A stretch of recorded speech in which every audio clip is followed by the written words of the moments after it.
আমার সামনে। হযরত আলী বলে পিচ্ছি নাকি, পরে বুঝাই দিছি, কথা আছে ছোট মরিচের ঝাল বেশি। হযরত আলী রাদিয়াল্লাহু তাআলা ডেকে বলে এই মক্কার মুহাবির আমর একটু থাম। এই কথা বলে তরবারিতে দাগ টানতেছেন, দাগ টানা একটানা বোঝেন তো বাজান, আর একটা দোয়া পড়তেছেন।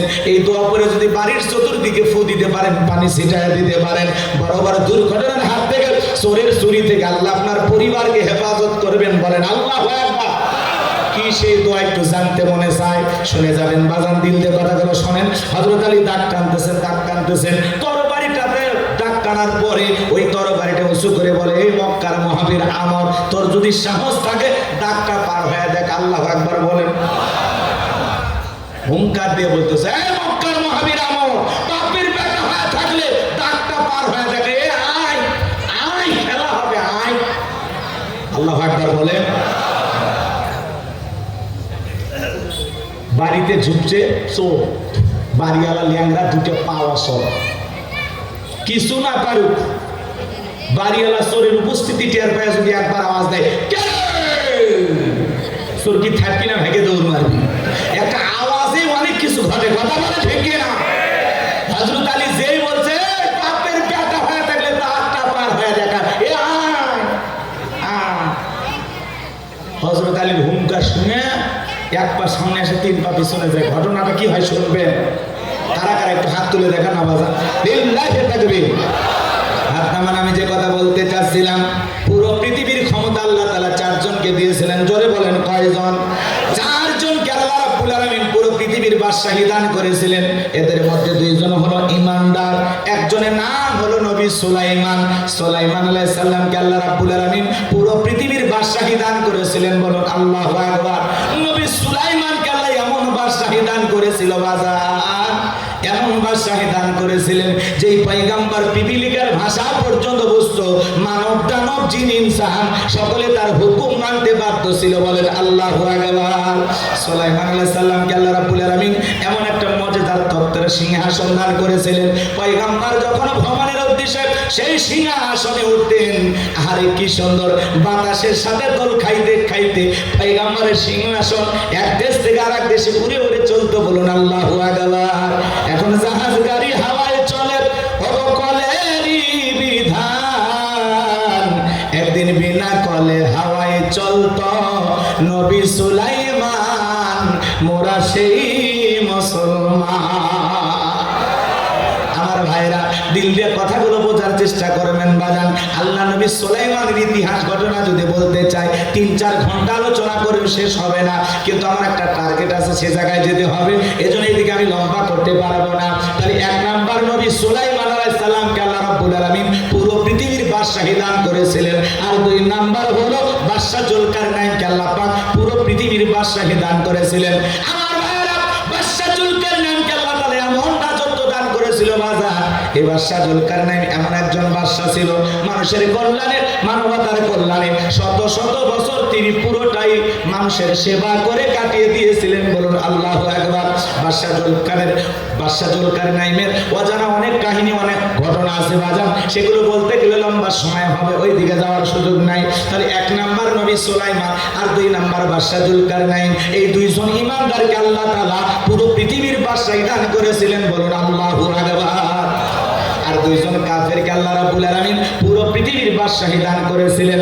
এর মধ্যে একজন জালেম শাসক, যার নাম হলো বখতেনাসর। এই জালেম বাদশাকে আল্লাহ রাব্বুল আলামিন পুরো পৃথিবীর ক্ষমতা দান করেছিলেন। ওই সময় ওই জামান আল্লাহ তাআলা তার একজন পয়গম্বর পাঠিয়েছিলেন, সেই নবীর নাম হলো দানিয়েল।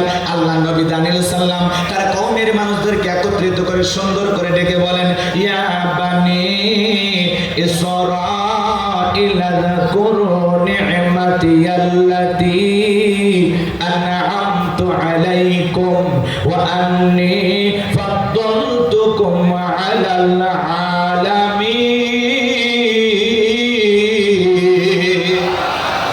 আল্লাহ নবী দানিয়েল ডেকে বলেন, ও বনি ইসরাঈল উম্মতেরা, তোমরা দাম্ভিকতা করো না, অহংকার করো না। এক সময় তোমাদের বাপ দাদা কৃতদাস ছিল, মানুষের বাড়িতে গোলামি করত, সেই গোলামির জিন্দেগি থেকে আল্লাহ তাআলা স্বাধীন করে দিয়েছেন, মুক্ত করে দিয়েছেন। এজন্য আল্লাহর নিয়ামতের প্রশংসা আদায় করো। পয়গম্বর সুন্দর করে তার কওমের মানুষকে বুঝাইতে লাগলেন, জাতির মানুষকে বুঝাইতে লাগলেন। উম্মতের ডেকে বলে পয়গম্বর পুরান দিনের গল্প শোনায় লাভ নাই, বাপ দাদা কি করেছিল আমরা জানতে চাই না, আমরা ভালো আছি। এই কথাগুলো বলে তারা সমালোচনা শুরু করে দিল। আল্লাহ নবী দানিয়াল সকালে দাওয়াত দেয়, বিকেলে দাওয়াত দেয়, সন্ধ্যায় দাওয়াত দেয়, পয়গম্বর দাওয়াত দিতে থাকলেন। ওরা কোনো মতেই আল্লাহ নবী দানিয়াল সালামের দাওয়াত গ্রহণ করলেন না। আল্লাহ নবী দানিয়াল ডেকে বলে, ও বনি ইসরাইল মাতারা, এখনো সময় আছে, গাছের পূজা করো না, মাছের পূজা করো না, চন্দ্রের পূজা করো না, সূর্যের পূজা করো না, এখনো সময় আছে, এক আল্লাহর কথা ফিরে আসো। পয়গম্বরের দাওয়াতকে তারা প্রত্যাখ্যান করলেন। কোনো মতেই যখন কওমের মানুষেরা দাওয়াত গ্রহণ করলেন না, আল্লাহ নবী দানিয়াল ডেকে বলে, শোনো, যেই কওমের মানুষ, জাতির মানুষ খোদাদ্রোহী হয়ে যায়, দাম্ভিকতা করে, আল্লাহ তাআলা ওই জামানার মানুষের উপরে, কওমের মানুষের উপরে দুই ধরনের আযাব আর গজব পাঠায়। এক নাম্বার হলো আসমান জমিনের আযাব আর গজব দিয়ে আল্লাহ তাদেরকে ধ্বংস করে দেয়, আর না হয় তাদের ভাগ্যে জালেম শাসক পাঠাইয়া দেয়। দেশের জনগণ হবে যেমন, দেশের নেতাও হবে তেমন। জনগণ এক নাম্বার, নেতা এক নাম্বার, জনগণ দুই নাম্বার, নেতা হবে 6 নাম্বার। গাছের গোড়া ঠিক, মাথা ঠিক। আপনি ভালো হলে আপনার সমাজের নেতাও ভালো হবে। একটা জনগণই পারে সমাজকে পরিবর্তন করে দিতে। কথা বলেন? আমার কথা কি আপনাদের খারাপ লাগে? আমাদের নিজেদের ভালো হওয়ার দরকার নাই? ভাইয়েরা আমার, দিল দিয়ে কথাগুলো বোঝার চেষ্টা করবেন, সামনে গেলে মজা পাবেন যে কথা বলতে চাচ্ছিলাম। আল্লাহ নবী দানিয়েল সালাম যখন এই কথা বললেন, কওমের মানুষের পরে ভয় পেল না, দাওয়াত গ্রহণ করলো না। তখন আল্লাহ তাআলা ওই বনি ইসরাইলের কওমের উপরে জালেম বাদশা বখতিয়ানাসরকে পাঠায়া দিল। জালেম বাদশা বখতিয়ানাসর যখন বাদশাহের চেয়ারে বসেছে, ক্ষমতার চেয়ারে বসেছে, রাতে রাতারি মানুষদেরকে হত্যা করলেন, হাজার হাজার নিরপরাধ মানুষকে গ্রেফতার করলেন, বিভিন্ন ধরনের অপরাধ অপকর্ম করতে লাগলেন। আল্লাহ নবী দানিয়েল সালাম সহ তার ৭০,০০০ উম্মতকে জেলখানায় বন্দী করলেন। এইবার আল্লাহ নবী দানিয়েল সালাম জেলখানায়, ধরে বলেন কোন জায়গায়? নবী যদি জেলখানায় যায়, সেই নবীয়ানা কাজ যারা করবে, মাঝে মাঝে তাদেরকেও নবীদের সুন্নাত পালনের জন্য জেলখানায় যাওয়া লাগতে পারে। আল্লাহর নবী জেলখানা, তাহলে আল্লাহ নবী দানিয়েল যদি জেলখানায় যায়, ইউসুফ আলাইহিস সালাম যদি জেলখানায় যায়, বিশ্ব নবীকেও যদি শিয়াবে আবু তালেবের ভিতরে বন্দী করে রাখা হয়, আজকেও যারা নবিয়ানা কাজ করবে, এই দুনিয়ার জমিনে হক কথা বলবে, দ্বীনের প্রচার প্রসার করবে, মাঝে মাঝে তাদেরকেও জেলখানায় যাওয়া লাগতে পারে। আলেমেরা জেলখানায় গেলে সম্মান কমে না বাড়ে? জোরে বলেন, সম্মান কমে না বাড়ে? ডক্টর জাকির নায়েকের নাম আপনারা শুনেছেন, আলহামদুলিল্লাহ, এই প্রথম তিনি বাংলাদেশে আসতেছেন। আল্লাহু আকবার বলেন। আগামী নভেম্বর মাসে ডক্টর জাকির নায়েক ঢাকায় আসবেন এবং বেশ কিছু প্রোগ্রামে তিনি অংশগ্রহণ করবেন। ওনার একটা আলাদা জনপ্রিয়তা আছে বাংলাদেশেও, কথা বলেন ঠিক কিনা? যিনি ইসলামের প্রচার প্রসার করে, যার হাতে অসংখ্য মানুষ কালেমা পড়ে মুসলমান হয়েছেন। কোরআনের পাখি আল্লামা সাইদি হুজুরের পরিবারের আমন্ত্রণে তারা বাংলাদেশে আসার নিয়ত করেছেন। আমরা ডক্টর জাকির নায়েককে দোয়া করি, আল্লাহ পাক যেন তার গোলামকে সুস্থতার সহিত নেখায়াত দান করেন। তিনি একজন দ্বীনের দায়ী, দায়ীউল্লাহ। তার হাতে অসংখ্য মানুষ কালেমা পড়ে মুসলমান হয়েছেন। ভারতের জালেম বেঈমান সরকারের চক্ষুশূল হয়েছিল, তিনি তাকে দেশে থাকতে দেন নাই। কথা বলেন ঠিক কিনা? ডক্টর জাকির নায়েককে ভারত থেকে তারা তাড়িয়ে দিয়েছেন। এরপরে আল্লাহর গোলামের সম্মান কমে নাই। কথা বলেন ঠিক কিনা? এজন্য বাজার হক কথা বললে আপনার উপরে জুলুম আসবে, আপনাকে দেশ ছাড়া করবে, ঘর ছাড়া করবে, বাড়ি ছাড়া করবে। আপনি যখন দিন কায়েমের পথে চলতে যাবেন, আপনার উপরে নানান ধরনের অপবাদ আসবে। কথা বলেন ঠিক কিনা? কষ্ট হচ্ছে মনে হয় আপনাদের?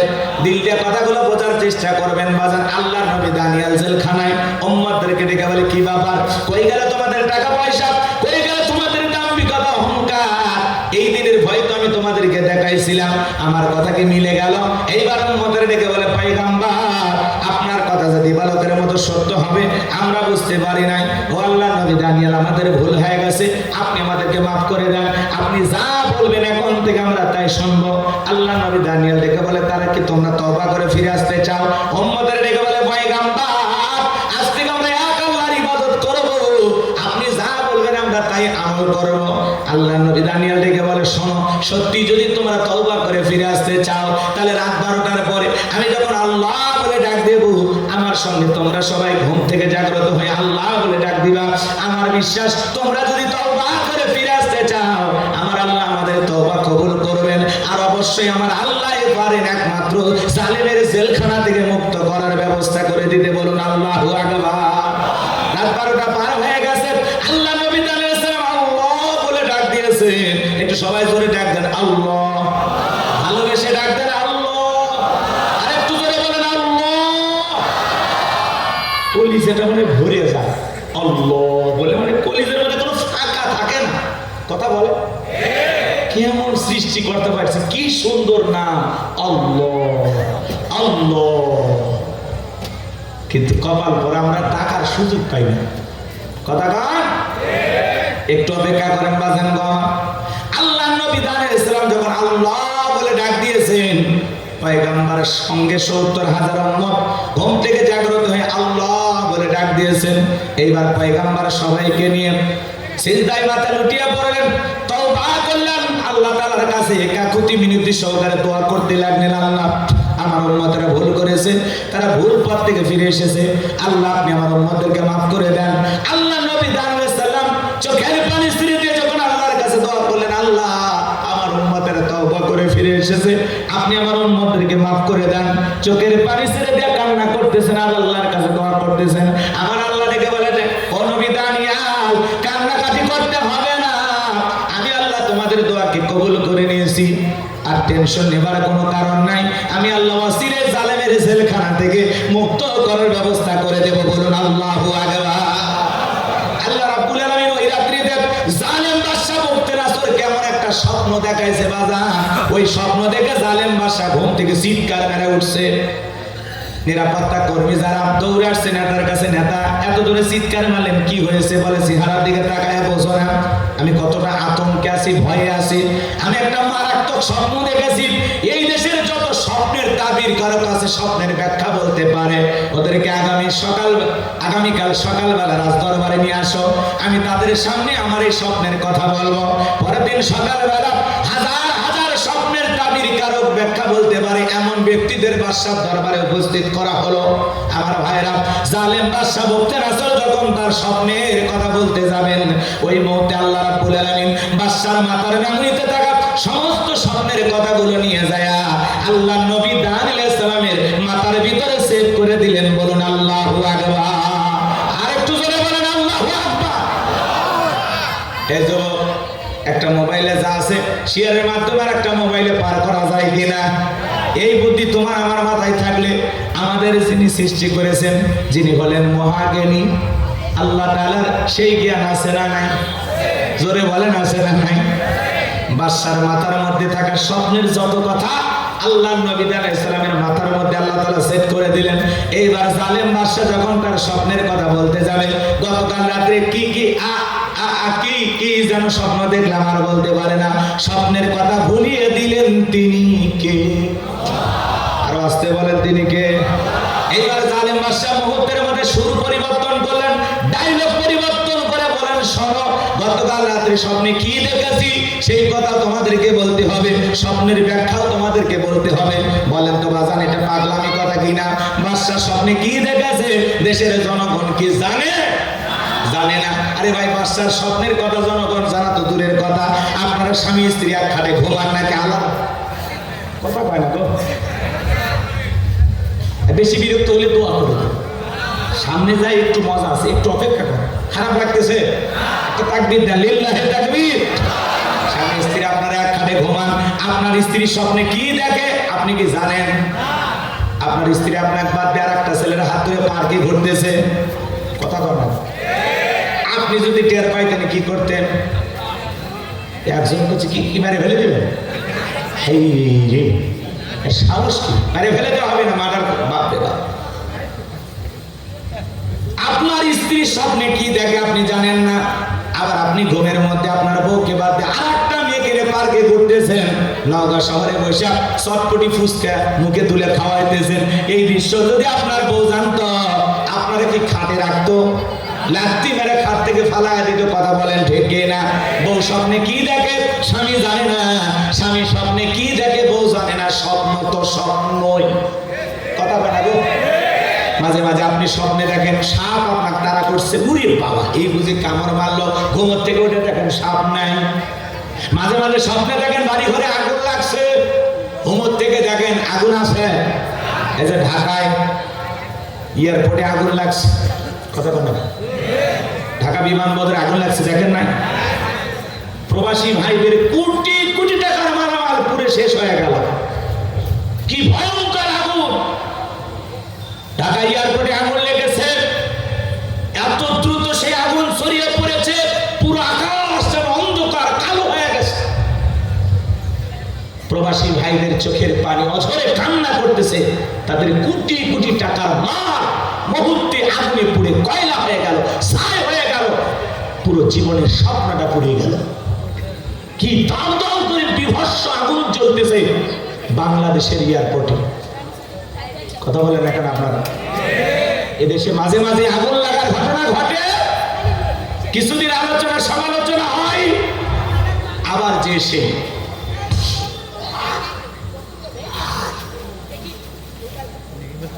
আমাদের এগুলো একটু চিন্তা ভাবনা করা দরকার আছে না? না, কিভাবে আগুনগুলো নিয়ন্ত্রণ করা যায়, কিভাবে বড় বড় দুর্ঘটনার হাত থেকে এদেশের সম্পদকে রক্ষা করা যায়।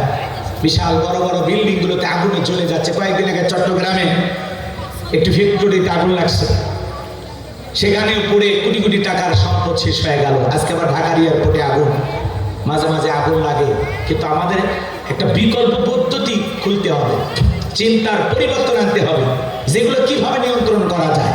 সে ফায়ার সার্ভিসের লোকজন আসতে আসতে পুরো শেষ, হ্যাঁ, ওই পাইপ সেটিং করতে করতে করতে পুরো শেষ, কথা বলা কারণ। এই জন্য এগুলো বিষয়ে আমাদের একটু সতর্ক হওয়া দরকার, সাবধান হওয়া দরকার।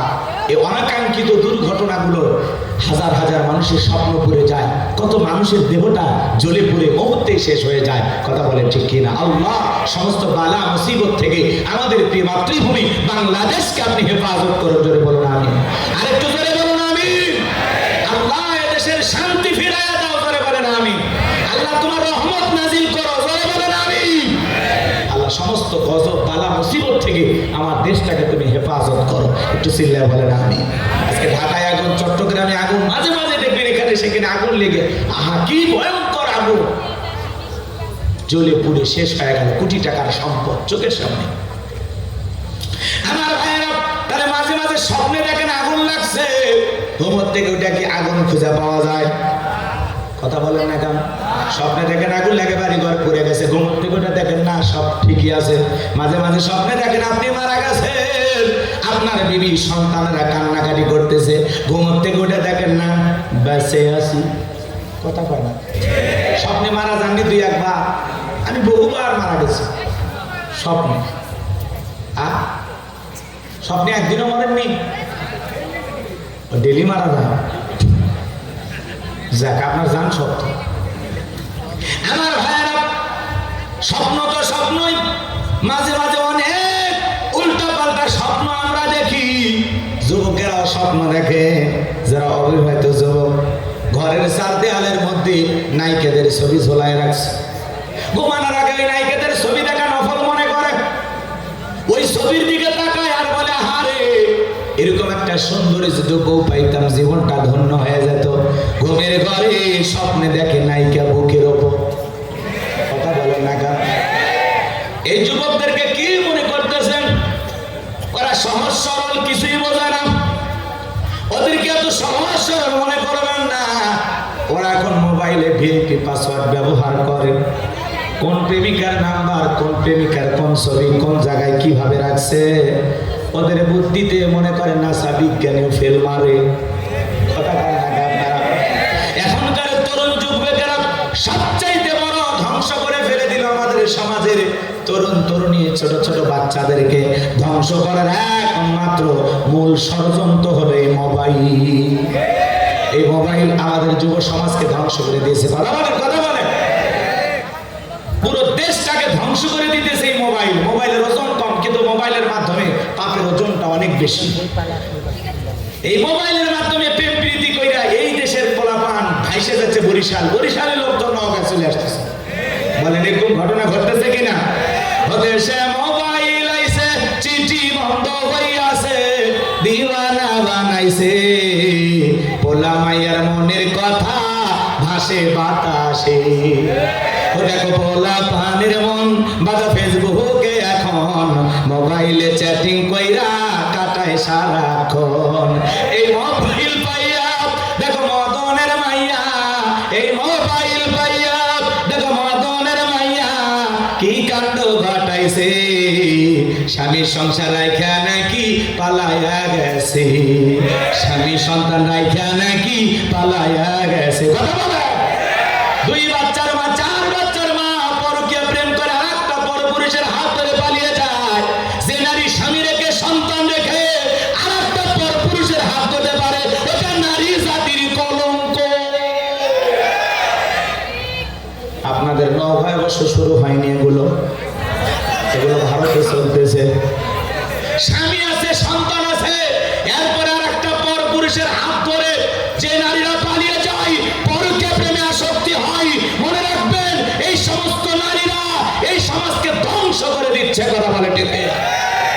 এদের কারণে পরিবারগুলোতে অশান্তির আগুন দাবানলের মতো চলতেছে, দেখার কেউ নাই। কথা বলেন না কেন? এদেশে নারী নির্যাতনের গল্প অনেক মানুষ শোনে, কিন্তু হাজারো পুরুষ নির্যাতন জুলুমের শিকার, মুখ ফুটে বলতে পারে না, নারীদের মতো কান্না করে নাটক করে অভিনয় করতে পারে না। হুজুরের বউ শোনেননি? হুজুরের বউ, হুজুরের 2 নাম্বার স্ত্রী।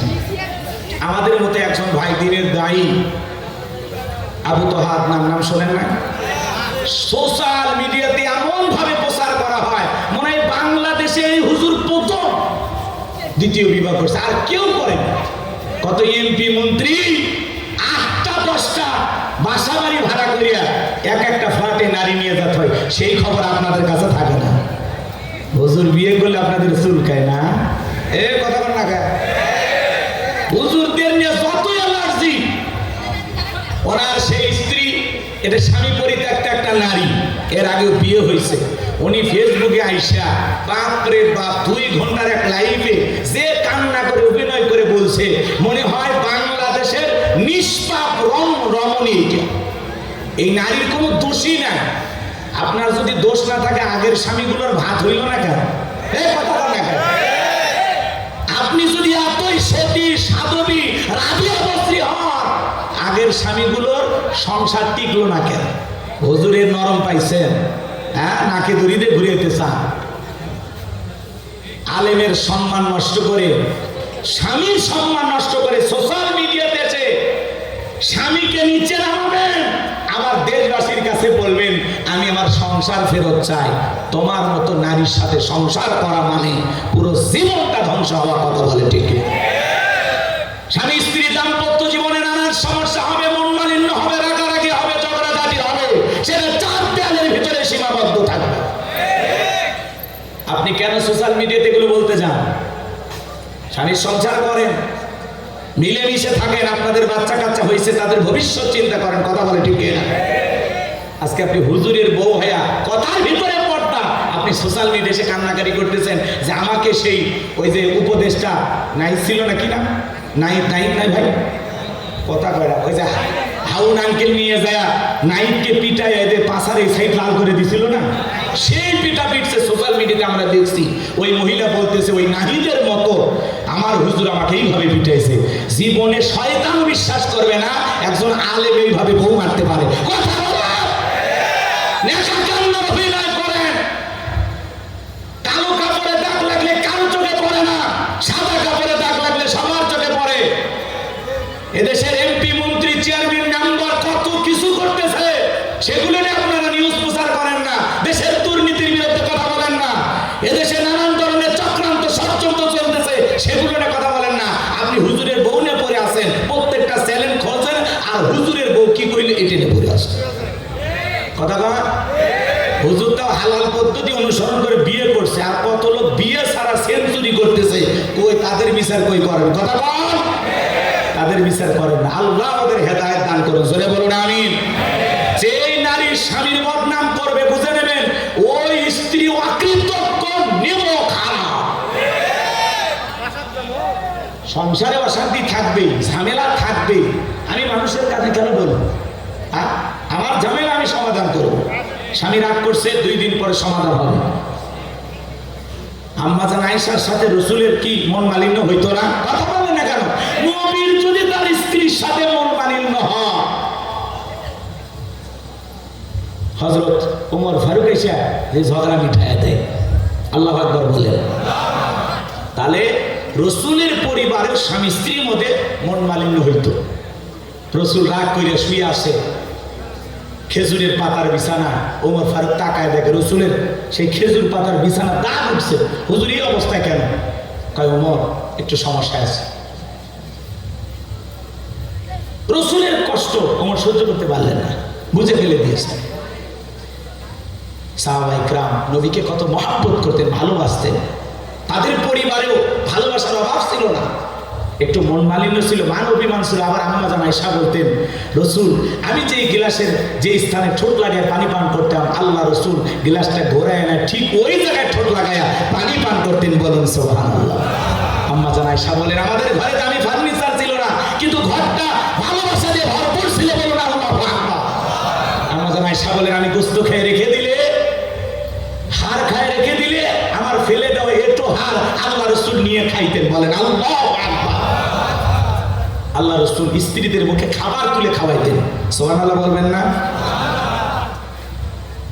আল্লাহ রসুল তক্তার উপরে বসে গোসল করতেন। আম্মা জানেরা পানি রেডি করে আল্লাহ রসুলকে তক্তে বসাইয়া নিজের হাতে পানি ঢেলে ঢেলে গোসল করাইয়া দিতেন। আল্লাহু আকবার। কি ভালোবাসা ছিল! একসাথে রসুলের 9 জন স্ত্রী দেখে বলেন, নবী আপনি আমাদের মধ্যে সবচেয়ে কারে বেশি ভালোবাসেন? বলে জবাব আগামীকাল দেব। রাত্রিবেলায় প্রত্যেকটা স্ত্রীর দরজায় নক করলেন, খেজুর হাতে ধরাইয়া দিলেন, আর বললেন আমি তোমারে যেটা দিয়েছি কারো কাছে বলবো না। কোন স্ত্রী কারো কাছে বলবো না। পরের দিন সবাই ধরেছে, হুজুর বলেন আমাদের মধ্যে কাদেরকে আপনি ভালোবাসেন? আল্লাহ রসুল বলেন, গতকাল রাত্রিতে যাদেরকে আমি 2টা খেজুর দিয়েছি। কয়টা খেজুর?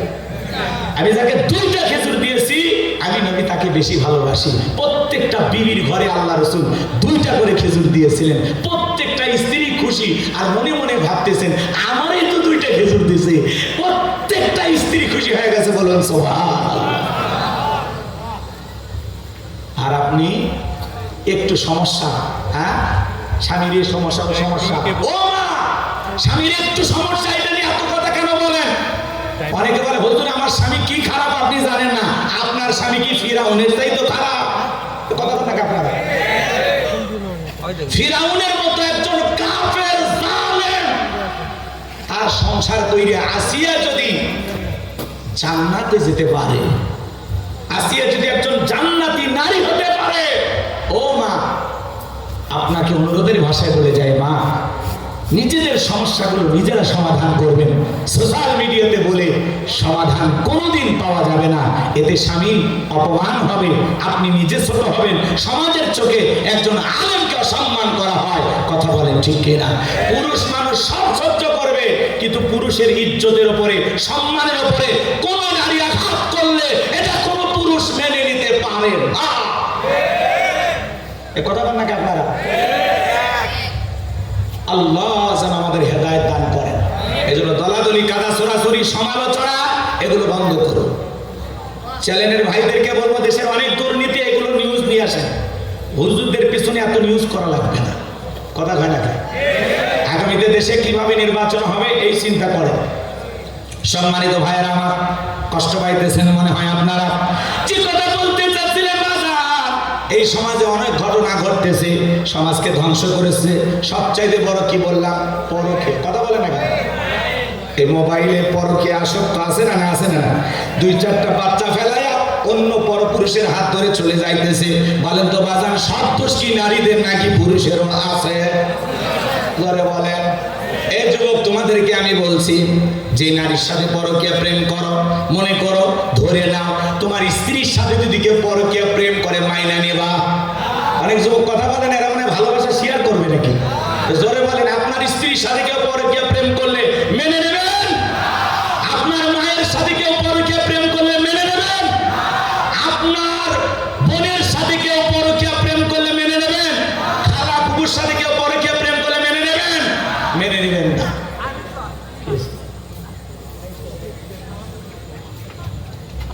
করতেছেন আপনারা? দিল দিয়ে কথাগুলো বুঝবেন। প্রত্যেকটা পুরুষ এটা মেনে নিতে পারে না। আমার স্ত্রী অন্য কারো হতে, পরকে আসক্ত হতে, এটা কোনো স্বামী মেনে নিতে পারে? তাহলে আপনি যেই নারীর সাথে পরকীয়া প্রেম করতেছেন যুবক, ওইটা কারো না কারো স্ত্রী, কারো না কারো মা, কারো না কারো মেয়ে, তাহলে কেন এইদিকে নজর দিতেছো? কথা বলেন না কেন? তাহলে আমাদের পরিবর্তন হওয়ার দরকার আছে না নাই? প্রত্যেকটা যুবকের পায়ে হাত দিয়ে আমি গোলাম রব্বানী বলে যাই, যদি নিজেকে মুসলিম দাবি করো, আজ থেকে শপথ গ্রহণ করো, কোন বিবাহিত নারীর দিকে বাঁকা চোখে তাকাবো না। কথা বলেন না?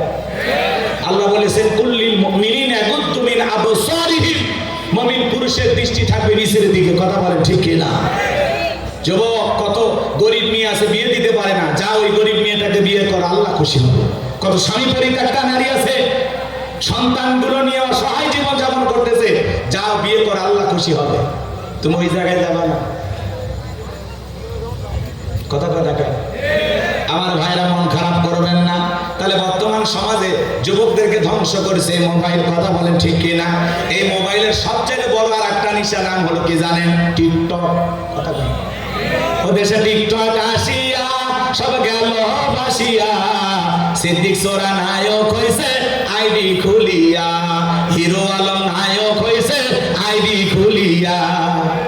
এই বগুড়ার হিরো আলমের নাম আপনারা শোনেননি? আজকের নিউজ, এই হিরো আলম দুধ দিয়ে গোসল করছে বউ তালাক দিয়ে।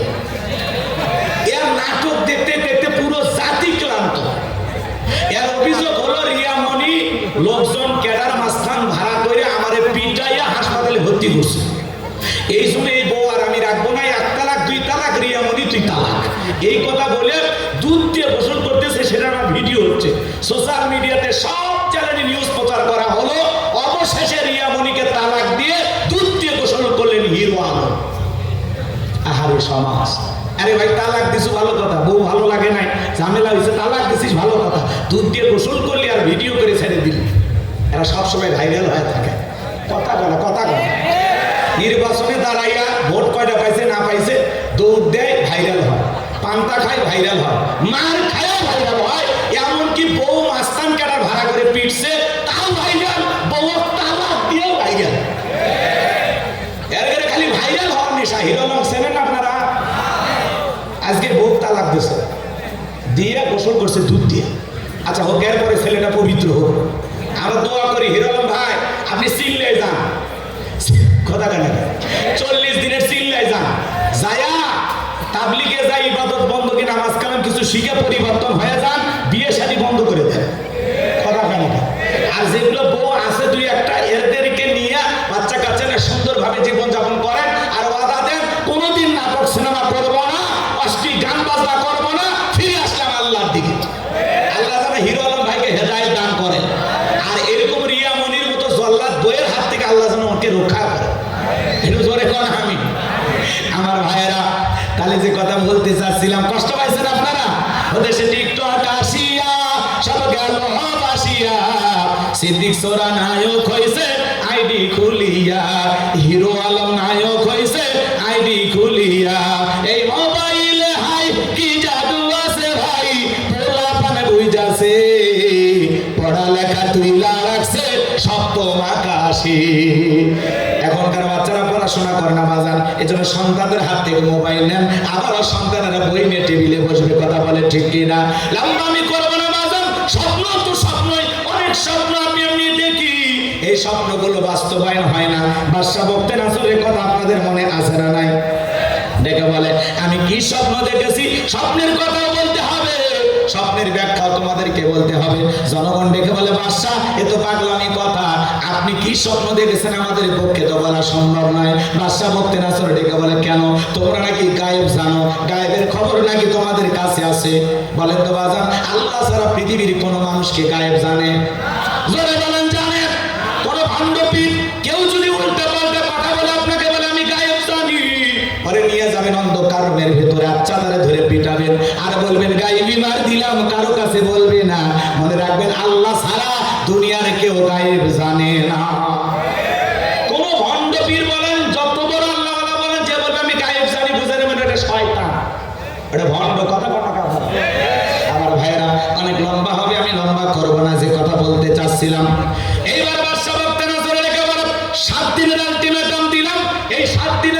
আমি স্বপ্নে কি দেখেছি আর স্বপ্নের ব্যাখ্যা কি হবে, দুইটা কথা যদি আমাকে না জানাইতে পারো আমি সবাইকে ফাঁসি দিয়া মারবো, শুলিতে ছড়াবো। জনগণ ডেকে বলে তো পাগলামি কথা, 7 দিন কেন 7 বছর সময় দিল, বাদশাহ স্বপ্নে কি বলেছে এটা আমাদের পক্ষে বলা সম্ভব নয়। আমার ভাইরা দিল দিয়ে কথাগুলো বোঝার চেষ্টা করবেন। সমস্ত মানুষেরা ঘোরাফেরা করতেছে, টেনশনে পড়ে গেল, জেলার জেলখানায় দিয়ে ঘুরতেছে। আল্লাহ নবী দানিয়েল ডেকে বলে জানার এদিকে আসো। জেলখানা জেলার ঘুরতেছে, পয়গম্বর ডেকে বলে এদিকে আসেন। আপনাকে দেখে মনে হয় টেনশনে আছেন, ব্যাপারটা কি? ডেকে বলে বাদশাহ এই ঘটনা সব খুলে বললেন। আল্লাহ নবী দানিয়েল ডেকে বলে আপনার বাদশাহ স্বপ্নে কি দেখেছে? আরে স্বপ্নের ব্যাখ্যা কি হবে দুইটাই আমার জানা আছে। এক দৌড়ে জেলা লাফায়া চলে গেছে বাদশার কাছে, যা বলে বাদশাহ জেলখানা একটা কয়াদি আছে যে আপনার স্বপ্নের কথাও জানে, স্বপ্নের ব্যাখ্যাও জানে, তাই নাকি? বলে হ্যাঁ। বাজান কই? বাজানকে আমার কাছে নিয়ে আসো। কথা আছে ঠেলার নাম বাবাজি, কথা বলেন না কেন? এইবার আল্লাহ নবী দানিয়েলের কাছে যা বলে তোমাকে যেতে হবে, বাদশা তোমাকে তলব করেছে। বলে না আমি যাইতে রাজি আছি, আমার একটা শর্ত পূরণ করা লাগবে। আমার 70,000 লোককে জেলখানায় বন্দি করা আছে, এদেরকে ছেড়ে না দেওয়া পর্যন্ত আমি এখান থেকে বের হব না। আল্লাহু আকবার বলেন। নেতাগিরি যদি শেখা লাগে, নেতৃত্ব যদি শেখা লাগে, নবীদের কাছ থেকে শেখা লাগবে। কত নেতার পিছনে মিছিল করলেন, বন্ধু ভাইয়ের চরিত্র ফুলের মতো পবিত্র, নামাজ পড়ে 1 ওয়াক্ত, গাঁজা খায় 5 ওয়াক্ত, কমসুরিতে বাধা ভক্ত, শয়তানের 1 নাম্বার ভক্ত, হুজুরদের জন্য খুবই শক্ত, চুষে খাই গরিবের রক্ত। নেতার পিছনে মিছিল করলেন নওগাঁ শহরে, 105 জনকে পুলিশ গ্রেফতার করে নিয়ে গেল নেতা সহ। নেতার তো মানো খালুর অভাব নাই, সকালে জেলখানায় যায়, বিকেলে বের হয়। আপনি রিক্সা চালক, ভ্যান চালক, মাটি খেতে কাজ করে, আপনি জনগণ, আপনাকে দেখার সুযোগ নাই। নেতা যদি সত্যি ভালোবাসতো আপনাকে বলতো শোনো এই গরিব কর্মীরা আমার মিছিল করতে এসে গ্রেফতার হয়েছে, আমার একটা কর্মী জেলখানায় থাকা অবস্থায় আমি নেতা বাহিরে যাব না।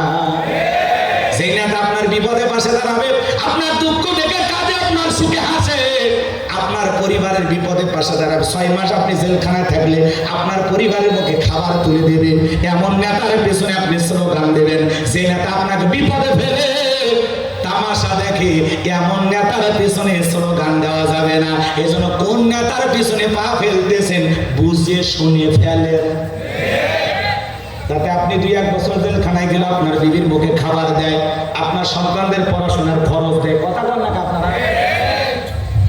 আর তাছাড়া উল্টা পাল্টা মানুষের পিছনে স্লোগান দিয়ে জেলে যাবেন, আপনার পরিবারে যা রেখে গেছেন সব বিক্রি করে আপনার বের করে নিয়ে আসবে, তাও হবে না।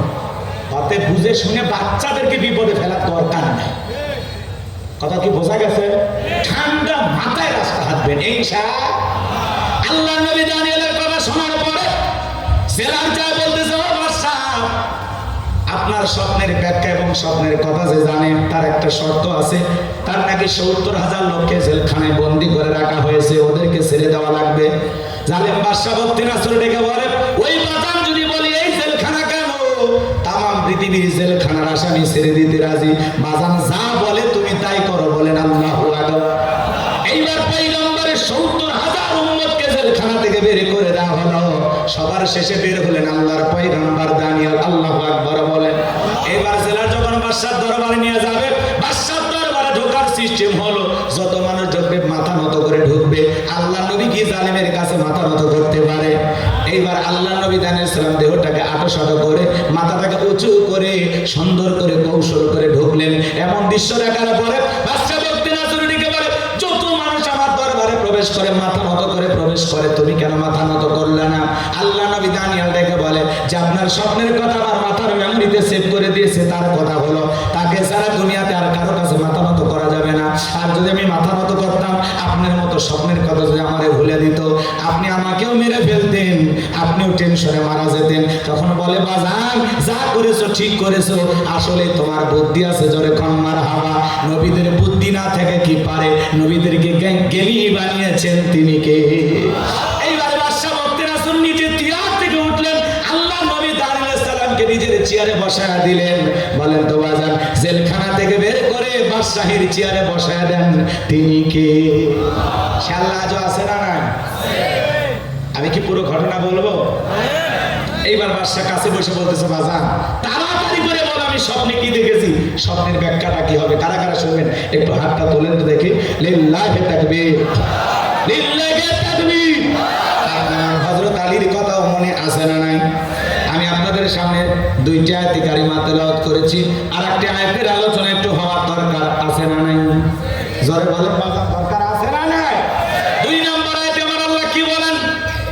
10টা মিনিট আমি আপনাদের কাছে চাই বাজান 2 নম্বর আয়াত বোঝানোর জন্য। 10টা মিনিট, একটা লোক ভাষা করবেন না। খুব গুরুত্বপূর্ণ কিছু কথা আছে বাজান, দিল দিয়ে কথাগুলো বোঝার চেষ্টা করবেন। আমার আল্লাহ রাব্বুল আলামিন বলেন, আল্লাযী খালাকাল মাউতা ওয়াল হায়াতা লিয়াবলুয়াকুম আইয়ুকুম আহসানু আমালা ওয়া হুয়াল আজিজুল গফুর। আল্লাহ রাব্বুল আলামিন বলেন, আল্লাযী খালাকাল মাউতা ওয়াল হায়াতা, যিনি সৃষ্টি করেছেন মৃত্যু আর জীবন, লিয়াবলুয়াকুম আইয়ুকুম আহসানু আমালা, আমি আল্লাহ পরীক্ষা করে দেখব আমলের দিক দিয়ে কার আমল কত বেশি উত্তম, কার আমল কত বেশি সুন্দর। দিল দিয়ে কথাগুলো বোঝার চেষ্টা করবেন, আমলের দিক দিয়ে কার সবচাইতে উত্তম, কার আমল সবচাইতে ভালো, আল্লাহ সেইটা পরীক্ষা করে দেখবেন। দুনিয়াটা পরীক্ষা দেওয়ার জায়গা, আর ফলাফল পাওয়ার নাম হলো আখিরাত। ফলাফল কই পাইবেন? কোন জায়গায়? দিল দিয়ে কথাগুলো বোঝেন বাজান। আল্লাহ বলেন, আল্লাযী খালাকাল মাউতা ওয়াল হায়াতা, যিনি সৃষ্টি করেছেন মৃত্যু আর জীবন। সর্বপ্রথম আল্লাহ মৃত্যুর কথা কেন বললেন বাজান? এই দুনিয়াতে আসার একটা সিরিয়াল আছে, যাওয়ার কিন্তু কোনো সিরিয়াল নাই। দাদা আসছে, দাদার পরে বাবা আসছে, বাবার পরে আমি আসলাম, আমার পরে আমার সন্তানরা আসলো। কিন্তু যাওয়ার বেলায় দাদার আগে নাতি চলে যায়, নাতির আগে দাদা চলে যায়, বাবা জীবিত থেকে সন্তান চলে যায়। একজন বাবার কাঁধে সন্তানের লাশ, এটা পৃথিবীর সবচাইতে ভারী বোঝা। কে কখন মারা যাবে আমরা কেউ জানি না। কুল্লু নাফসিন যায়িকাতুল মাউত, প্রত্যেক প্রাণীকে মৃত্যুর স্বাদ গ্রহণ করা লাগবে। এই স্বাদ হলো 2 প্রকারের, মিষ্টি খেলে যেমন মিঠা লাগে, নিম পাতা খেলে যেমন তিতা লাগে। যারা ইমানদার তারা মৃত্যুবরণ করবে বাজান। একটা দুধ পান করা শিশু মায়ের দুধ খাইতে খাইতে যেমন ঘুমের মধ্যে চলে যায়, একজন ইমানদার তেমনি ভাবে দুনিয়া থেকে বিদায় নেবে, টেরও পাবে না। বলুন সুবহানাল্লাহ। কিন্তু যারা নাফরমান বেঈমান, আল্লাহর অবাধ্য গোলাম, যারা শয়তানের ওয়াসওয়াসায় পড়ে মিসগাইড হয়েছিল, ভুল পথে পরিচালিত হয়েছিল, যারা বলেছে খাওয়া ফুর্তি করা দুনিয়াটা মস্ত বড়, দুনিয়ার রং তামাশায় যারা মেতেছিল, তারা যখন মৃত্যুবরণ করবে দেখেন না মানুষ চোখগুলো বড় বড় করে পেশাব পায়খানা করে দেয়, গালি দিতে দিতে মারা যায়। কত মানুষ মৃত্যুর 6 মাস আগে জবানটা বন্ধ হয়ে যায়, এমন ভাবে অসুস্থ হয়ে যায়, নিজের হাতে তুলে খাবে এমন শক্তিও থাকে না। সন্তানরা শরবত বানায় চামচ দিয়ে মুখের মধ্যে তুলে দেয়, গাল শিবে পড়ে যায়, খাওয়ারও শক্তি থাকে না। মৃত্যুর যন্ত্রণা বড় কঠিন, বড় ভয়ঙ্কর। এ যুবক, তুমি কি মনে করো তুমি মারা যাইবা না? তুমি 10 তলা বিল্ডিং এ থাকো, মনে করো লিফটের সুইচ মধ্যে মালাকুল মউত পৌঁছে না। এ যুবক, মৃত্যুর সময়টা যখন ঘনিয়ে আসবে, আমার আল্লাহ বলেন, আইনামা তাকুনু ইদরিকুমুল মাউত ওয়ালাউ কুনতুম ফি বুরুজিন মুশাইয়াদা। সূরা নিসার 78 নম্বর আয়াত। আল্লাহ জানা দিলেন, যেখানেই থাকো, যে অবস্থায় থাকো, মৃত্যু তোমাদেরকে ধরবে। মৃত্যু থেকে পালানোর কোনো রাস্তা খোলা নাই। এ যুবক, তোমার মতো কত যুবক বিয়ে করলো, বাসর ঘরে যাবে, যাইতে পারলো না। সিরাজগঞ্জের এক যুবক বিয়ে করেছে, বউ নিয়ে বাসর ঘরে যাবে, রেল লাইন পার হয়ে যাবে, এমন তো অবস্থা একটা চলন্ত এসেছে, এত জোরে ট্রেনটা ধাক্কা মেরেছে, বরযাত্রী সহ যে কয়েকজন প্রাইভেট কারে ছিল সবাই মারা গেল। তোমার মতো যুবক বিয়ে করেছে, ঝিনাইদহে বাসর ঘরে সাজানোর জন্য ফুল কিনে নিয়ে রাস্তা পার হইতেছে, ট্রাক এসে ধাক্কা মেরে ফুল সহ ছেলেটারে পিছে রেখে চলে গেল। যুবক, তোমার পায়ে হাতে কতবার অনুরোধ করে বলি রে যুবক, এখনো সময় আছে, পরিবর্তন হয়ে যাও, ফিরে আসো আল্লাহর দিকে। আল্লাহর ঘরের দরজা মসজিদটা এখনো খোলা আছে, আর বসে থেকো না যুবক, যাও মসজিদে আযান দেয়, আর লুডু খেলো না, ক্রিকেট খেলো না, ফুটবল খেলো না, আর রং তামাশায় বসে থাইকো না। যাও যুবক যাও, আল্লাহর ঘরের দরজাটা এখনো খোলা আছে, মসজিদে চলে যাও, মালিকের কুদরতি কদমে সেজদা দাও, নিজেকে পরিবর্তন করে ফেলো। কত যুবকের হাত ধরে বললাম, এ যুবক নামাজ পড়ো, বলে হুজুর এই যৌবন বয়সে একটু ঘোরাফেরা করি, পরে নামাজ দেখবো। আবার বললাম যুবক নামাজ পড়ো, বলে হুজুর বিয়ে শাদী তো করলাম না, বিয়ে শাদীটা একটু কইরা নেই। বিয়ে শাদী হয়ে গেল, কিছুদিন পরে বলা হলো যুবক এখন কি নামাজ পড়বে না, বিয়ে তো হয়ে গেল। বলে হুজুর হাতের মেহেদি রংটাই শুকাইলো না, এখন মসজিদে সময় নষ্ট করার মতো সময় নাই। জোরে কন্যা হুজুরিল্লাহ। এই তো বিয়ে করলাম, তুই একটা বাচ্চা কাচ্চা হোক, এরপরে যখন বাচ্চা কাচ্চা হয়ে যায়, সন্তান হয়ে যায়, তখন যদি বলা হয় যুবক বিয়েও করলে সন্তানের বাবা হইলে এখন কেন মসজিদে যাইবা না? যুবক ডেকে বলে হুজুর বাচ্চা কাচ্চা হওয়াতে সংসারের চাপ বেড়ে গেছে, কাজে কর্মে অনেক ব্যস্ত থাকে, পরে দেখা যাবে। এই যে আপনার চিন্তা ভাবনা পরে পরে দেখা যাবে, এ যুবক তুমি যে বিয়ে করবা তার কি গ্যারান্টি আছে? বিয়ের পরে সন্তানের বাবা হবা তার কি গ্যারান্টি আছে? তোমার মতো কত যুবক চোখের সামনে মারা যাইতেছে, পরীক্ষা দিয়েছে, রেজাল্টটা বের হবে আগামীকাল, গতকালকে তার মৃত্যু হয়ে গেছে। কত যুবক স্বপ্ন ভরা আশা নিয়ে কক্সবাজারে ঘুরতে যায়, সমুদ্রের সৈকতে যায়, ছেলেটারে ফিরে আসে না। তোমার মতো কত যুবক পালসার মোটর সাইকেল এদিকে এদিকে ঘোরাফেরা করে, আস্তে করে ট্রাকের তলে যাইয়া জীবনটা চলে যায়, আর ফিরে আসার ভাগ্য হয় না।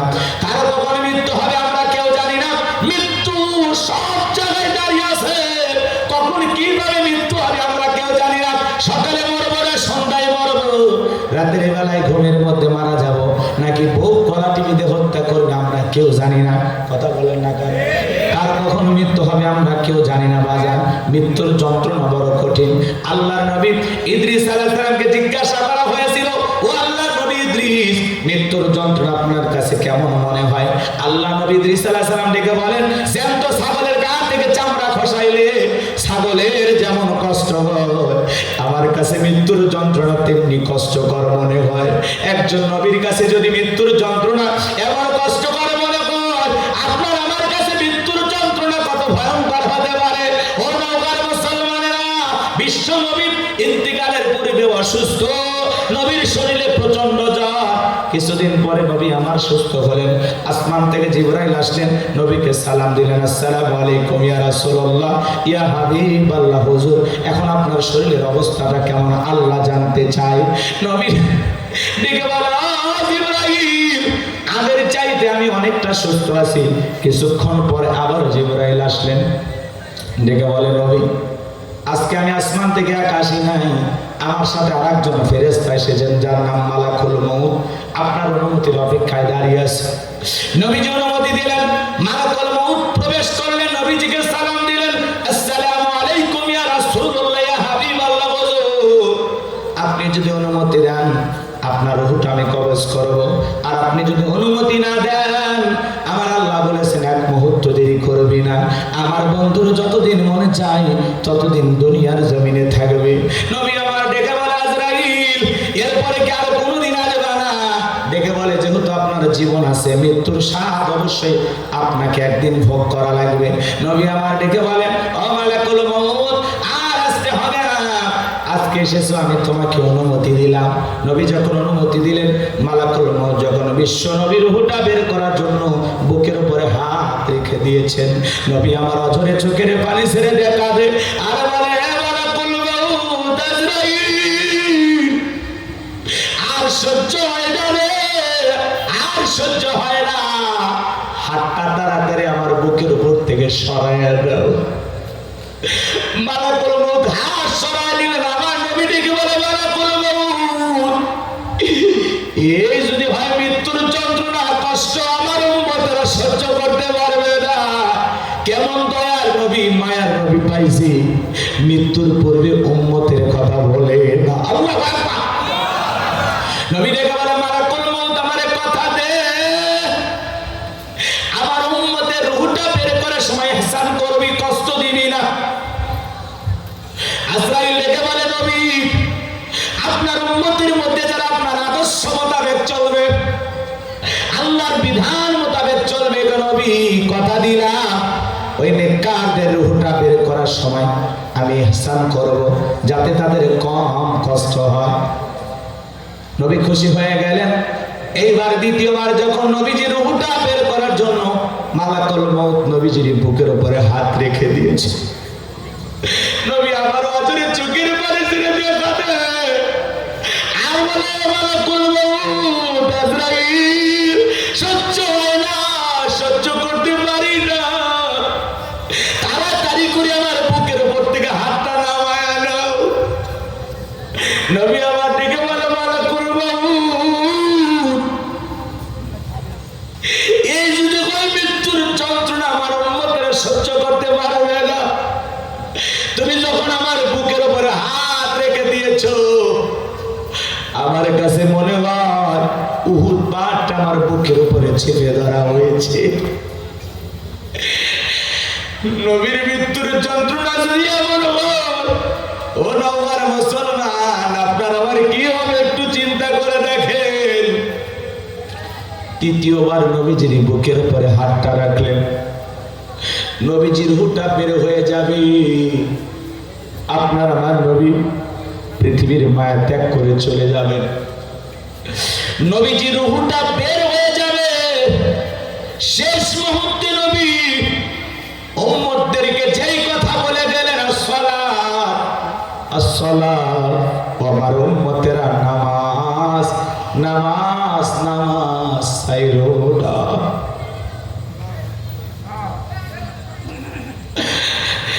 নবীজির রূহটা বের হয়ে যাচ্ছে। ওই সময় নবী উম্মতদেরকে বলে গেলেন, আমার উম্মতেরা আসসালাত আসসালাত, নামাজ নামাজ নামাজ ছাইরো না। নবীর জীবনের শেষ কথাটা কি আমরা আমল করতে রাজি আছি? নওগাঁর কোন কোন মুসলমান আছেন নবীর জীবনের শেষ কথাটা আমল করবেন? জীবন দশায় কোনোদিন 5 ওয়াক্ত নামাজ কাজা করবেন না। কারা কারা আছেন হাত তুলে আল্লাহকে একটাবার দেখা। আল্লাহ আমাদের সবাইকে 5 ওয়াক্ত নামাজি বানায় দেন, জোরে বলেন আমিন। আল্লাহ আমাদের সবাইকে 5 ওয়াক্ত নামাজি বানায় দেন, জোরে বলেন আমিন। জামাতের সহিত মসজিদে গিয়ে 5 ওয়াক্ত সালাত আদায় করব ইনশাআল্লাহ, ইনশাআল্লাহ। নবীর মুখ থেকে বের হওয়া শেষ শব্দ, ব্যাটারি শেষ। নাতির কথা বললেন না, সন্তানদের কথা বললেন না, জামাইয়ের কথা বললেন না, কত উম্মতকে ভালোবাসতে। আমার উম্মতেরা তোমরা নামাজ ছেড়ো না। আজকে মসজিদে আজান হয়, মুসল্লি 5 জন 7 জন। ফজরে এমন মসজিদ, মুয়াজ্জিন একাই আজান দিয়ে একাই নামাজ পড়ে, কপাল পোড়াগুলো নাক ঢেকে ঘুমায়, মসজিদে আসে না। কথা বলেন ভাই। এখানে এমনও মানুষ আছে, আমরা অনেকে এশার নামাজ পড়ি নাই, নিয়ত করছি হুজুর 3টা পর্যন্ত ওয়াজ করেন, শুনবো, কিন্তু ফজর পড়বো না। এই ওয়াজের কোনো লাভ আছে বাজান? বলেন, প্রত্যেকটা মাহফিলে যাবো কি নিজেদেরকে পরিবর্তন করার জন্য? আমি যত কথা বললাম, একটি কথাও যদি আপনার ভালো না লাগে, এখন যে কথা বলতেছি এই 2-4 মিনিটের বয়ানও যদি আপনার কাছে ভালো লাগে, আপনি যদি মনে করেন আমাকে হুজুর নামাজের কথা বলেছে, রসুলের জীবনের শেষ কথাটা আমি আজকে আমল করব, এই মাহফিল আমাদের জন্য নাজাতের ওসিলা হয়ে যেতে পারে, আপনার জীবনটাকে পরিবর্তন করে দিতে পারে। আজকের একটি সিদ্ধান্ত আপনাকে জান্নাত পর্যন্ত পৌঁছায় দিতে পারে। আজকে নামাজ ধরবো, কালকে ধরবো, রে ভাই ওই কালটা তো জানাজা হয়ে যেতে পারে। কথা বলেন নাকি আপনারা? কার কখন মৃত্যু হবে আমরা কেউ জানি না। আসবে মরণ কখনো কোথায় কারো জানা নাই, আসবে মরণ কখনো কোথায় কারো জানা নাই। জানাজার নামাজের আগে নামাজ পড়ো ভাই, ও তোমার জানাজার নামাজের আগে নামাজ পড়ো ভাই। আসবে মরণ কখনো কোথায় কারো জানা নাই, আসবে মরণ কখনো কোথায় কারো জানা নাই। জানাজার নামাজের আগে নামাজ পড়ো ভাই, তোমার জানাজার নামাজের আগে নামাজ পড়ো ভাই। নিজের জানাজা হওয়ার আগে কি পড়া লাগবে? কারণ নিঃশ্বাসটা বন্ধ হয়ে গেলে আর ইবাদত করার চান্স থাকবে না। এখন আপনার হায়াত আছে, জিকির করতে পারবেন, কোরআন তেলাওয়াত করতে পারবেন, নামাজ আদায় করতে পারবেন, তওবা করতে পারবেন, গুনাহ থেকে বেঁচে থাকতে পারবেন। এখন সিজদা দেওয়ার সুযোগ আছে, তওবা করার সুযোগ আছে, কিন্তু মৃত্যুর পরে আফসোস কোনো কাজে আসবে। আল্লাহ আমাদের সবাইকে হেদায়েত দান করে। এটা জোরে বলেন আমিন। আমি কি আপনাদেরকে কষ্ট দিয়ে ফেললাম? এখন আমরা দোয়ার দিকে যাই নাকি বলো? বাকি কথা আরো শুনবেন? কথা শুনবেন আরো? তাহলে আমার অনুরোধ কি? নামাজ পড়া লাগবে, একটাই অনুরোধ। আচ্ছা, মুসলমানের কাছে যদি নামাজের ওয়াজ করা লাগে, এটা দুঃখের বিষয় না? আমরা মুসলমান সবাই জানি না নামাজ পড়া কি বাধা? ফরজ। এটা জোরে বলেন না। 5 ওয়াক্ত সালাত আদায় করা এটা কি? এটা রবের বাধ্যতামূলক ওয়াদা। কথা কি বোঝা গেল? অবশ্যই একজন মুসলিম 5 ওয়াক্ত সালাত আদায় করবে। সালাতের সাথে মুসলমানের সম্পর্ক থাকে। ইনশাআল্লাহ নামাজি হব তো ইনশাআল্লাহ। শয়তান অলসতা ধরায়, নানান ধরনের সমস্যা সামনে চলে আসে, সব সমস্যাকে পিছনে ফেলবো। দোকানদারি করেন, আজান হয়েছে, বন্ধ দোকান, নামাজে যান। নামাজ পড়ে এসে বসবেন, আল্লাহ এমনি বরকত দিবে। কথা বলেন কি না? আপনার আমার রিজিক দিয়েই তো আল্লাহ দুনিয়ায় পাঠাইছে। কথা কর না ভাই? যেটুকু আপনি পাবেন সেটা তো তকদিরে লেখা হয়ে গেছে, ওটা তো ফিক্সড। ওটা তো আল্লাহ তাআলা বাজেট করে রাখছে। আপনার রিজিকটা আসমানে কি হয়ে গেছে? বাজেট হয়ে গেছে। আপনি লাফায়া কিছু করতে পারবেন না, সারা দুনিয়া ঘুরে কিছু করতে পারবেন না। আল্লাহ ঠিক আপনার নসিবে তকদিরে যতটুকু লিখে রাখছে ততটুকুই পাইবেন। কথা বলেন। আল্লাহ আপনার যতটুকু কল্যাণ রেখেছেন ততটুকু কল্যাণই হবে। পুরো পৃথিবীর মানুষ আপনার এখানে 19-20 করতে পারবে না। আবার আপনার তকদিরে যতটুকু কল্যাণ, যতটুকু ক্ষতি আল্লাহ রেখেছেন ততটুকুই ক্ষতি হবে। পুরো পৃথিবীর মানুষ একত্রিত হয়ে আপনার এর চাইতে বেশি ক্ষতি করতে পারবে না। কথা কি বুঝতে পেরেছেন? আল্লাহ যেন আমাদের বুঝ দান করেন। একটু জোরে বলেন আমিন। সিদ্ধান্ত নেন বাজান, হঠাৎ করে মৃত্যু চলে আসবে। এই যে ওয়াজ শুনতেছি, আগামী বছর পর্যন্ত এই মাহফিলে আসতে পারবো? এই যে আমি গোলাম রব্বানির কথা বলতেছি, হয়তো আজকে নওগাঁ থেকে বগুড়ায় যাওয়ার পথে দুর্ঘটনা আমি মারা যেতে পারি। আগামীকালকে সোশ্যাল মিডিয়াতে প্রচার হয়ে যেতে পারে যে গোলাম রব্বানি গতকাল নওগাঁ থেকে ফেরার পথে গাড়ি দুর্ঘটনায় মারা গেছে। ইন্না লিল্লাহি ওয়া ইন্না ইলাইহি রাজিউন। ছেলে কাঁদবে, মেয়ে কাঁদবে, স্ত্রী সন্তানেরা কাঁদবে, আহাজারি করবে এলাকার মানুষ, ভক্তবৃন্দ যারা আছে তারাও কাঁদবে। ভালো হুজুর ছিল, বয়ান করতো, কিন্তু এক সময় সবাই আমাকে ভুলে যাবে। কথা বলেন না কেন? এজন্য ভাজা সব সময় আমরা চিন্তা করবো মৃত্যু আমার খুব নিকটে। আল্লাহ যেন আমাদের হেদায়েতের পথে কবুল করেন। এটা জোরে বলেন না আমিন। আমার যুবক ভাইরা, আমি যে কথা বলেছিলাম হযরত আলীর কথা আপনাদের মনে আছে না নাই? বাদশার স্বপ্নের কথা মনে আছে না নাই? দুইটা ঘটনা বলতে গেলে অনেক সময় লেগে যাবে। বিশেষ করে বাদশার স্বপ্নের পুরো ঘটনাটা বলতে গেলে আমাকে কমপক্ষে 30 থেকে 40 মিনিট ওয়াজ করা লাগবে। আমি বলেছিলাম 12টা 15, এখন 12:30 পার হয়ে গেছে। কথা কি বুঝতে পেরেছেন? হযরত আলীর কথাটা বলে আমি আপনাদের কাছ থেকে একটু দোয়া নিতে চাই। কষ্ট হবে? আর ভাই আমাদের ভাই কই? আওয়াতি বাজান দোয়ার দিকে গেলে সমস্যা নেই তো? কেন কিছু বলার আছে? না না, দোয়ার দিকে আমি যাবো। আপনি কিছু বলবেন? কারো কিছু বলার নাই তো? আমার ভাইয়ারা, হযরত আলী এইবার তরবারিটা উঁচু করে বলে, মক্কার মহাবীর আমর, তোর যদি সাহস থাকে দাগটা পার হয়ে দেখা, আয় আয়, খেলা হবে, আয়। কথা বোঝেন না? এরকম একটা বাংলাদেশে খেলোয়াড় ছিল না কিনা? শামীম ওসমান মাইক পেলে বলতে খেলা হবে। আজকে বাংলাদেশের পুরো মাঠ করে আছে, কিন্তু পাক্কা খেলোয়াড়রা না। এই বেটা কত খেলতে পারে, এখন আসো পালাও। কে কি খেলোয়াড় তোমরা? বাংলাদেশের ক্রিকেটাররা হারিয়ে হলেও বাংলাদেশে আছে, পালায় না তো। ওদেরকে ডিম মারে, ভুয়া বলে, তাও আসে। আর এরা এত বড় খেলোয়াড়, এরা আসে না। কথা কম কি আপনারা রাগ করে? বড় বড় কথা বলতো, আহা, একজনের তো শরীরই চলতো না, কি অভিনয়টা করতো জাতির সামনে। খেলা হবে বলতো, মনে নাই? চাই এগুলো বললে অনেকে বিরক্ত হয়, ওদের ওয়াজের মধ্যে এগুলো কেন? আরে ভাই, বাস্তবতা নেই, একটু হালকা নাড়া না দিলে অতীত ভুলে যাবেন। আমরা চাই যে 16 বছর জালেমেরা জুলুম করেছে, এই ইতিহাস যেন আমরা জীবিত থাকা অবস্থা আপনারা ভুলে না যান। এজন্য একটু ব্রেকিং নিউজের মতো হালকা করে একটু নাড়া দিয়েছে যে এরকম মানুষ ছিল, খেলা হবে। এরকম একটা মানুষ ছিল না? আছে কোথা আমরা জানি না। হ্যাঁ, বাংলাদেশের অর্ধেক টাকা আছে এই পদ্মা সেতু, এই সেতু মন্ত্রীর কাছে। কথা পান না কাজ, অর্ধেক টাকা, অর্ধেক 11 লক্ষ কোটি টাকা দুর্নীতি হয়েছে, এটা আমরা প্রথমে শুনলাম। এখন আজ পর্যন্ত একটা জরিপ করে হিসাব বের হয়েছে 29 লক্ষ কোটি টাকা। টাকার বাড়ি কই? বাংলাদেশ কিসে? সিঙ্গাপুর। পৃথিবীর সেরা ধনী রাষ্ট্র বানানো সম্ভব। কথা বলেন। ওরা খালি গল্প শোনাইছে দেশ উন্নয়নে সিঙ্গাপুর, এদিকে মধুপুরি হয়নি। কথা বল না কেন? যাই হোক, ওইদিকে আর যাবো না, আপনাদের তো কষ্ট দেব না। শুধু এতটুকু বলবো, আগামীতে যা করবেন বুঝে করবেন। কথা কি বুঝতে পেরেছেন?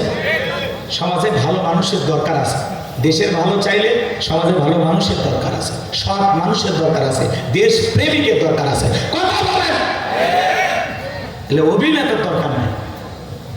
যে কথা বলতে চাচ্ছিলাম বাজান, হযরত আলী বলতেছে, মক্কার মহাবীর আমর, সাহস থাকলে দাগটা পার হয়ে দেখায়। এক পা সামনে আসে 3 পা পিছনে যায়, এক পা সামনে আসে 3 পা পিছনে যায়। এমন অবস্থায় 1 পা 2 পা করতে করতে যখনই দাগ বরাবর আসছে, হযরত আলী শুধু কাঁধ বরাবর তরবারি ঠেকাইছে। আল্লাহু আকবার বলেন। তরবারি ঠেকাইতে দেরি, ওই মক্কার মহাবীর আমরের দেহ থেকে আমার আল্লাহ কাল্লাটা ফেলায় দিতে দেরি করে নাই। বলুন আল্লাহু আকবার। আমার আল্লাহ লিখে বলে, আমার নাম আল্লাহ, যারা দিতে চাই আমি এবং আমার রাসূলের সাথে পাল্লা, আমি রাখবো না তাদের ঘাড়ের কাল্লা। চিৎকার মেরে বলুন সুবহানাল্লাহ। আল্লাহর সাথে পাল্লা দিয়ে কোনো জালেম টিকতে পারে? নমরুদ টিকতে পারে নাই, ফিরাউন টিকতে পারে নাই, আবু জেহেল টিকতে পারে নাই। আজও পৃথিবীর মানচিত্রে যারা মুসলমানের রক্ত দিয়ে খেলা করতেছে, ওই জালেমদের পতন হবে, ওরাও টিকে থাকতে পারবে না। তারা বলে ঠিক না। এই জন্য মুসলমান হিসাবে দল মত নির্বিশেষে আমাদের ঐক্যবদ্ধ থাকা লাগবে। আল্লাহর জমিনে দ্বীন কায়েমের জন্য কারা কারা তার জীবন দিতে প্রস্তুত, হাত তুলে রাখা। লিল্লাহি তাকবীর। কোরআন সুন্নাহর আইন চাই, সৎ লোকের শাসন চাই। আল্লাহ এই জমিনকে ইসলামের জন্য কবুল করুন। চিল্লায় বলুন আমিন। ওয়া আখিরু দাওয়ানা আলহামদুলিল্লাহি রাব্বিল আলামিন। আসসালামু আলাইকুম ওয়া রাহমাতুল্লাহি ওয়া বারাকাতুহু। সকলে দরুদ ইব্রাহিম পড়ুন। আল্লাহুম্মা সাল্লি আলা মুহাম্মাদ ওয়া আলা মুহাম্মাদ কামা সাল্লাইতা আলা ইব্রাহিম ওয়া আলা আলি ইব্রাহিম ইন্নাকা হামিদুম মাজিদ। আল্লাহুম্মা